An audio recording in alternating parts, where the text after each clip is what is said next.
in about 20 minutes or so. Isaiah has always been closely associated with Advent. The majority of the Old Testament readings that we find, both in the Sunday Masses and in the daily Masses for Advent, are from Isaiah. There are a few exceptions because, well, let's face it, for us Christians, the entire Old Testament in some way contains and reveals Christ, at least in his origins, in his beginnings.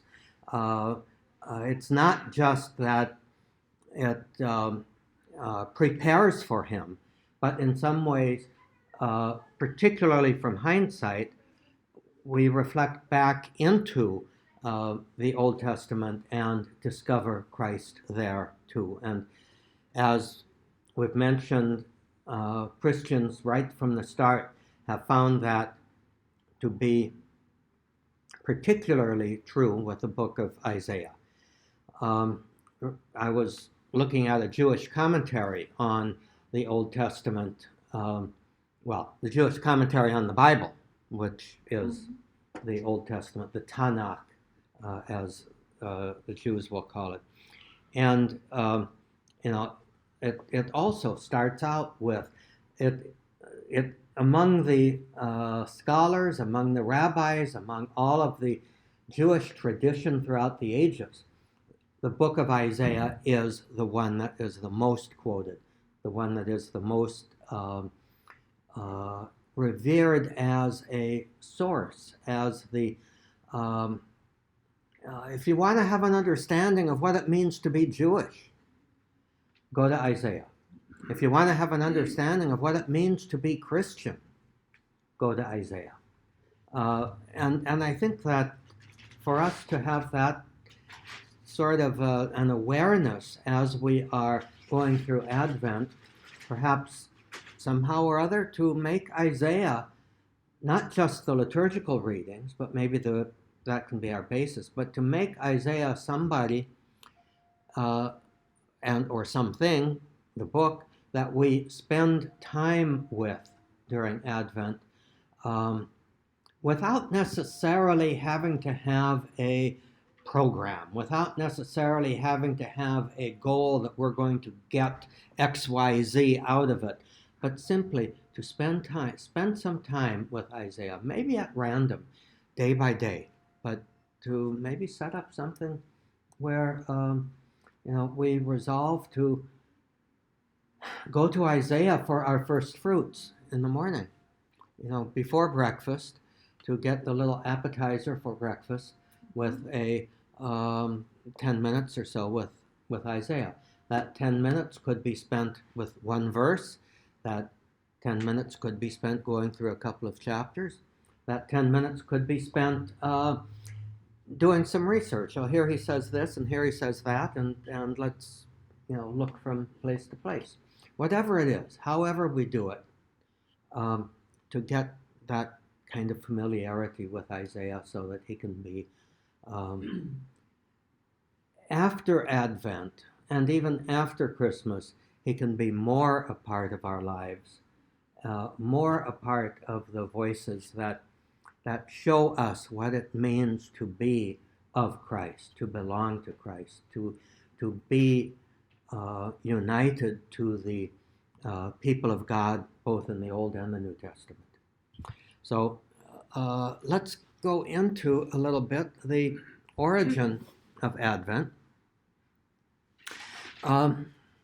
Christmas, as I think many of us may know, Christmas itself is not quite as ancient a feast as, let's say, the Epiphany.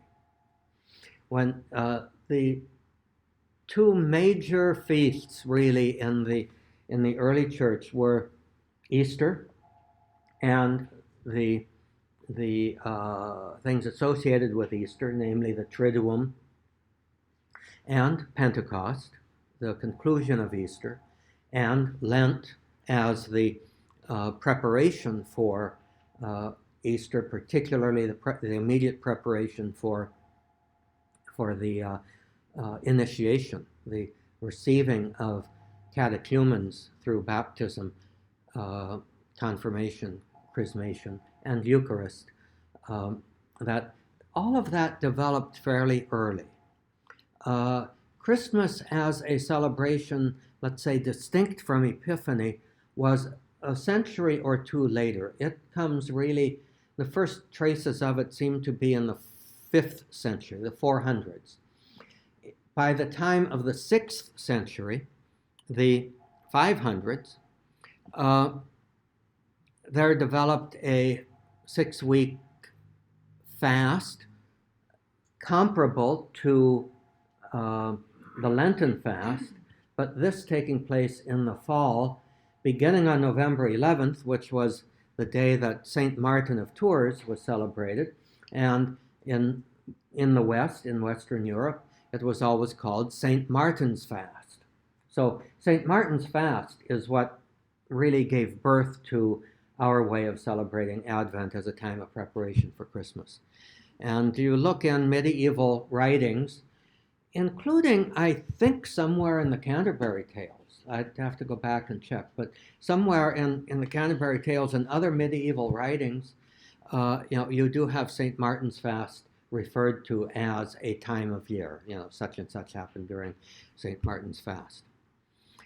In the Middle Ages, it was pared down to a quarantine, not because somebody was infectious and you had to dress in a spacesuit in order to visit them in their room, but a quarantine basically means 4 weeks. The original idea of the quarantine was if you were thought to be perhaps infectious, you would have to remove yourself from ordinary society for 4 weeks, and if nothing else happened during 4 weeks, if you didn't die, you probably were no longer contagious, or you had gotten better, and then you can go out. So that's the origin of the word quarantine. That was a 4 weeks preparation for Christmas. And then it came to be observed, maybe even more so than Lent, it came to be observed with all kinds of local customs, and none of them really being obligatory. Yet, of course, typical, Americans aren't the only ones who do this, but so many people would think that their way of doing it is what everybody does or should do. And it's very interesting, even as far as the liturgy or as far as the liturgical year is concerned. Well, why don't we do this that way anymore? Or why are we doing it this way and other people are doing it another way? Well, so many of these things just developed as various customs. What I'd like to do now is just for this year go through the character of each of our Sundays of Advent. So the character, the overall theme of the first Sunday of Advent is always watchfulness, whether it's Matthew, Mark, or Luke. And sometimes during the year of Mark, we'll have something of John, as we will see in a minute. So Mark's gospel, the watchfulness, may he not come suddenly and find you sleeping. That stay awake, be watchful, be prepared for his coming. The Isaiah part is from the last part of the book of Isaiah. No ear has ever heard, no eye ever seen any God but you doing such deeds for those who wait for him.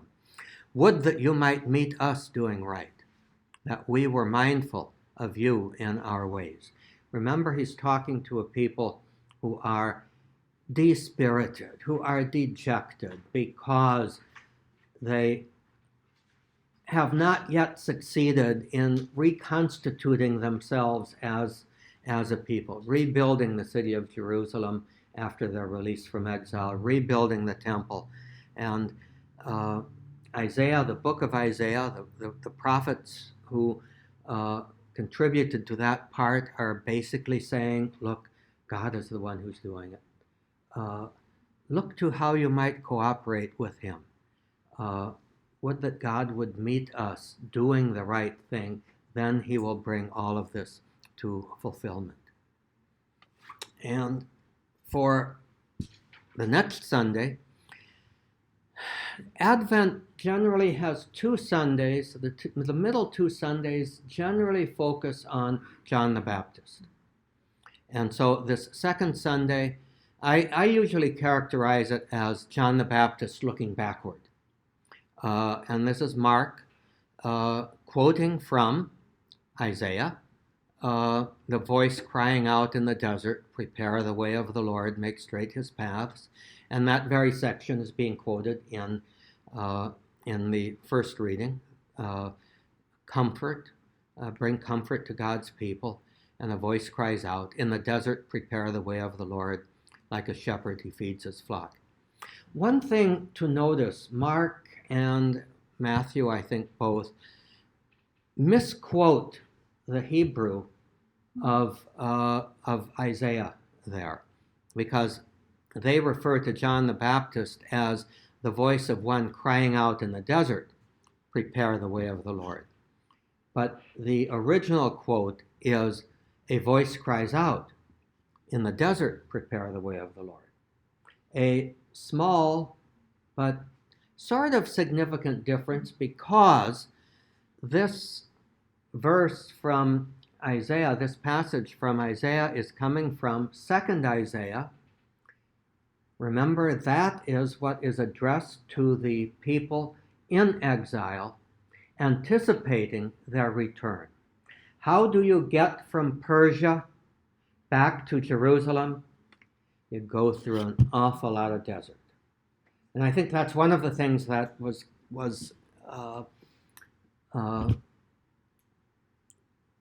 burned into the consciousness of the people of God at that time, that their release from exile in Persia was a lot like the 40-year sojourn in the desert in the Exodus, being released from Egypt.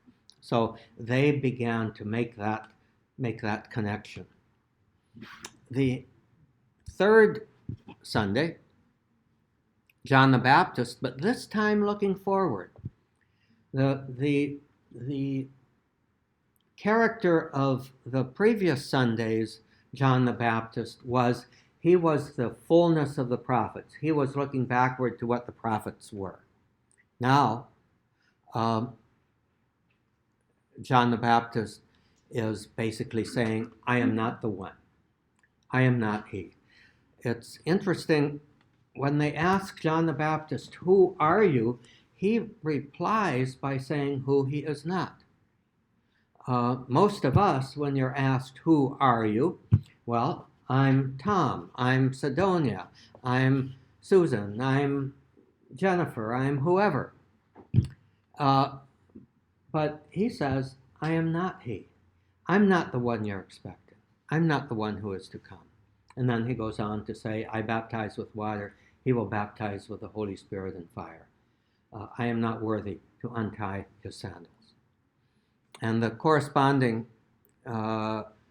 verse from section from Isaiah, really, it's not one of the servant songs, but it is from that third part, which Jesus uses as his mission statement. We mentioned that earlier, that what we will hear here in this reading from Isaiah chapter 61 is, "The Spirit of the Lord is upon me, because the Lord has anointed me. He has sent me to bring glad tidings to the poor, to heal the brokenhearted," and so on. So even there, it's sort of not so much looking at the Old Testament, but looking at the mission of Jesus.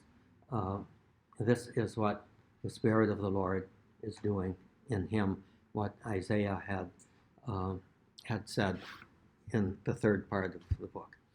Finally, the fourth Sunday of Advent. Now, here we've got the immediate preparation for Christ. This year, by the way, Advent starts late because the fourth Sunday of Advent is Christmas Eve. So that's always a problem in parishes because you may have distinct Sunday and Christmas collections, but a lot of people won't see them as distinct. So for those who are concerned about paying the light bill during winter, you will often have less to pay the light bill with. But join the rest of humanity, right? The immediate preparation then is found here in the Annunciation. And then the prophecy, it's not from Isaiah, but it's from Samuel, going back 500 years or so before Isaiah, Nathan's prophecy to David that your successor will build the Lord's temple. You may recall it's a rather humorous scene where David, having fought all his wars, having unified the kingdom, having killed all the people he's going to kill, finally is able to settle down and says, well, now I've got to build the temple. And Nathan says, oh yeah, go ahead, that's a really good idea. And then the Lord appears to Nathan and gives some second thoughts. Nathan comes back and says, you've killed too many people. You've shed too much blood. The Lord doesn't want you to build his temple. The Lord will want your son and your successor to build the temple. So that's why that probably, hindsight, is looking back on giving a justification for Solomon building the temple rather than David. And Solomon probably had more resources at his disposal and probably did a better job than David would have.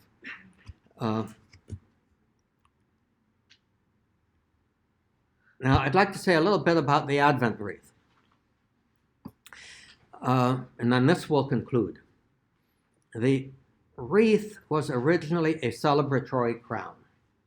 Back in the Roman days, athletes did not get a 4-year basketball scholarship or something. Athletes got a crown made out of laurel leaves, which was very nice. Laurel smells really, really nice. That's bay leaves, basically. And so they got this crown, the celebratory crown. And, of course, that faded. The leaves would turn kind of hard and leathery and brown, but they would still stay fragrant and still keep their character, which was kind of an interesting thing. Well, the Advent wreath sort of developed during the 17th century, the mid-1800s, as a counting system for the days of Advent. In other words, you put the 4 candles representing the Sundays, and then you have 6 candles in between, and so you're counting the days until Christmas.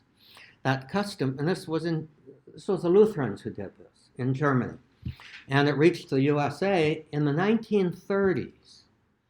We did not have Advent wreaths in the United States before the 1930s, except perhaps among German Lutherans.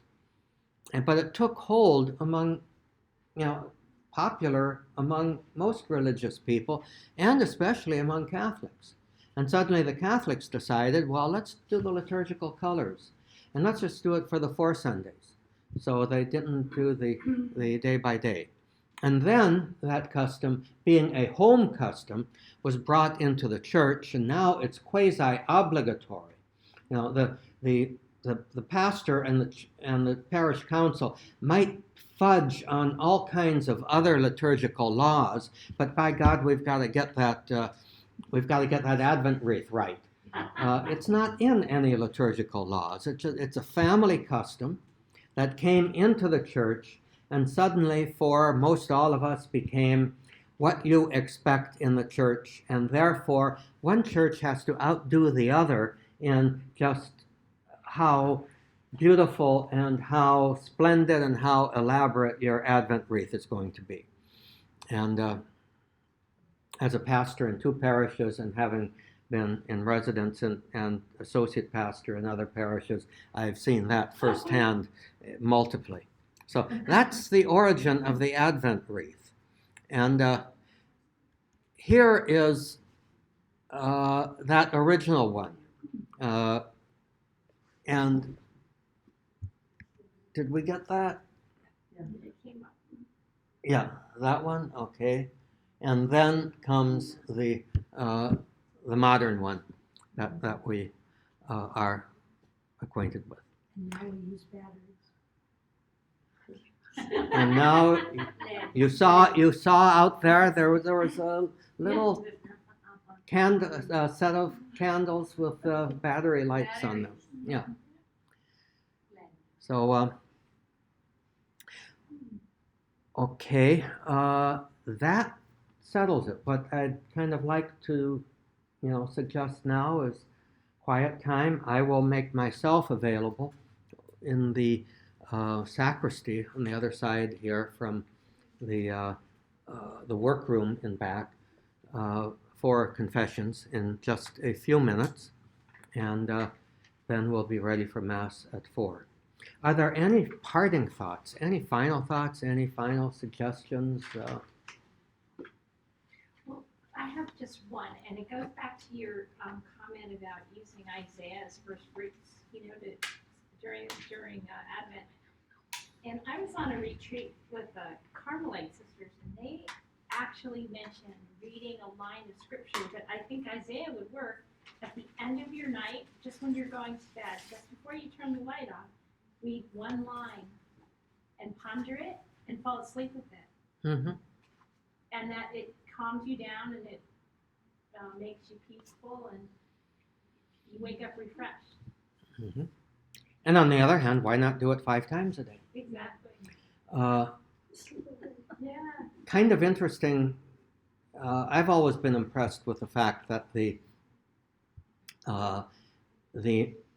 monastic custom, which originally was also a diocesan cathedral custom of having prayer at 5 times during the day, and it actually ended up being 5 times during the day, and then right before you go to bed, and then get up in the middle of the night. So it turned out to be 7 times. Very much corresponded to what developed very early on in the Muslim world too, of the call to prayer 5 times a day, very publicly. It's interesting also that the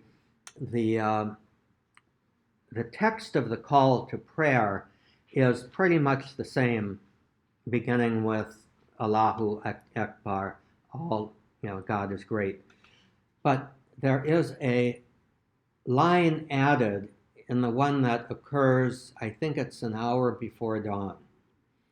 And that one is, prayer is better than sleep.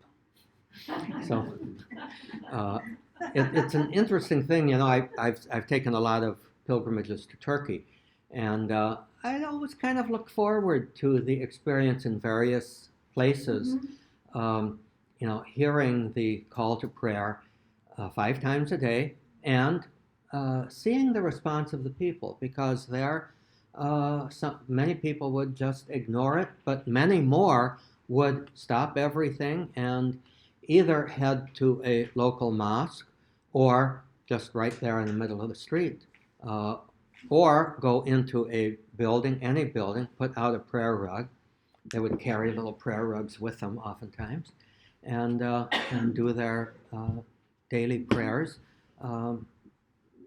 as, well, shall we say, they would do them religiously. It's kind of like our Liturgy of the Hours. Mm-hmm. Very much, yeah. And given the timing, I suspect the monastic Liturgy of the Hours probably did influence Islam in that. I think there were a lot of Jewish and a lot of Christian monastic influences in Islam, both in the Quran and in the Hadith, and the customs that developed from that. The last thing I'll just put up here is, in case you want to check me out, I do have a website at tomwelbers.net, which is a blog site with links to other things, including Facebook. and my email there, and the YouTube channel. So get in touch with me for whatever you might want. So thank you very much. I'll leave this.